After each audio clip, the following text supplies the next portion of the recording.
একটা ফোনের রিভিউ আসছে। ফোনটা হলো পোকো X7 প্রো। নিজের টাকায় কিনেছি, দেখতে পারেন ব্রো। তো এবার আমাদের যে আপডেট সেটা ঘ্যামা ঘ্যামা থাকবে। স্যামসাং থাকবে, অনেক কিছু ব্র্যান্ড। আপনার স্বপ্নের ফোন আমি আপনাকে দিব, বাদা করলাম। চলুন এগিয়ে যাই। প্রথম আপডেট নাথিংকে দিয়ে। নাথিং কালপ্রেই বুঝেছে যে আমাদের পেরিস্কোপ লেন্স দিতে হবে। আর nothing phone 3, nothing phone 3A, nothing phone 3A plus, এগুলোতে নতুন ইউআই আনছে তারা আবার, আর অনেক কিছু চেঞ্জ করছে।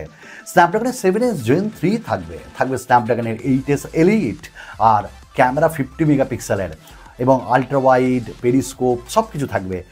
তো এবার লাইট করবো আমরা ফাইট মানে কেনার সময়। খুব তাড়াতাড়ি আসছে, আগামী মাসের মধ্যে, একটু ওয়েট করুন। দাম থাকবে 30,000-এর নিচে, 35,000-এর নিচে বা 40,000-এর নিচে। নেক্সট আপডেট আমাদের পোকোকে দিয়ে। পোকো F7 প্রো ব্রো, এই ফোনটা যে মোটামুটি আমরা দেখেছিলাম রেডমির যে K80 এবং K80 আলট্রা তার বা K80 প্রো তারই রিব্র্যান্ডেড ভার্সন। এবং এই স্মার্টফোনে আমরা স্ন্যাপড্রাগনের 8 Gen 3, 8 Elite, 50+8-এর ক্যামেরা এবং এই ফোনে আমরা 6550 mAh-এর ব্যাটারি পাবো এবং সঙ্গে পাবো 90 ওয়াটের ফাস্ট চার্জার। তবে দাম একটু বেশি থাকবে আমার মনে হয়। আমাদের নেক্সট আপডেট পোকোকে দিয়ে। আবার আমাদের কাছে আছে পোকো F6, এবার আনছে এরই আরেকটি দাদা পোকো F7। এবং এই স্মার্টফোনটা স্ন্যাপড্রাগনের 8S Elite দিয়ে আসবে। 1.5K অ্যামোলেড ডিসপ্লে থাকবে, 7000 mAh-এর ব্যাটারি, এপ্রিল মাসে আসবে। কি ব্যাটারি করছে গো এরা ইনোভেশনে। নেক্সট আপডেট 2024, এখানে স্মার্টফোন ব্র্যান্ডগুলো কত বিক্রি হলো সেই ব্যাপারে একটা রিপোর্ট এসছে। স্যামসাং বগল বাজাচ্ছে, স্যামসাং স্টিল নাও এখনও 1 নম্বরে, এবং দ্বিতীয় নম্বরে প্রায় 12% উন্নতি করেছে শাওমি, এবং অন্যান্য ব্র্যান্ড তারপর নাথিং রয়েছে 3-এ। অ্যাপেলের উপর আর ভরসা নাই, কারণ অ্যাপেলের বিক্রি কমছে ভাই। এবং আইফোনে আইফোন 16 মুখ থুবড়ে পড়েছে, এআইয়ের ইনোভেশন আমরা পাইনি। তাই এইসব দেখে মনে হচ্ছে আবার স্যামসাং এবং শাওমি বোধহয় সেরা কাজ করতে চলেছে, তবে মন বলছে নাথিং এবং আইকিউ। নেক্সট আপডেট আমাদের নিউরোলিঙ্ককে দিয়ে।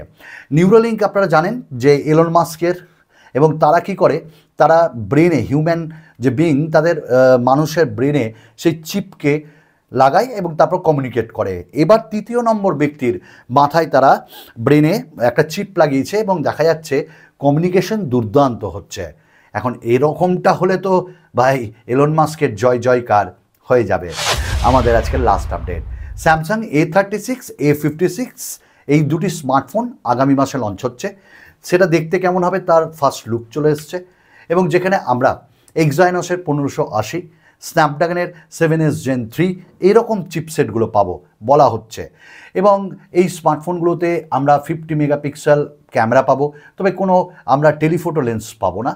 AMOLED display, in display fingerprint scanner, UFS 3.0 পাবো, এবং ব্যাটারিও ভালো থাকবে, এবং তাদের এআই টেকনোলজিকে আর একটু উন্নত করবে এরা।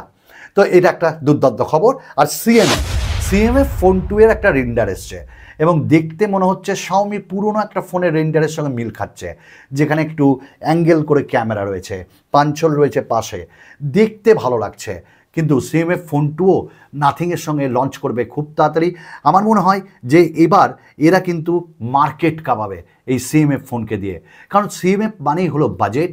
নাথিং 3 সিরিজগুলো মানে এই সিরিজগুলো হলো মিড রেঞ্জে, এবং নাম্বার সিরিজগুলো তাদের হলো একদম কিলার।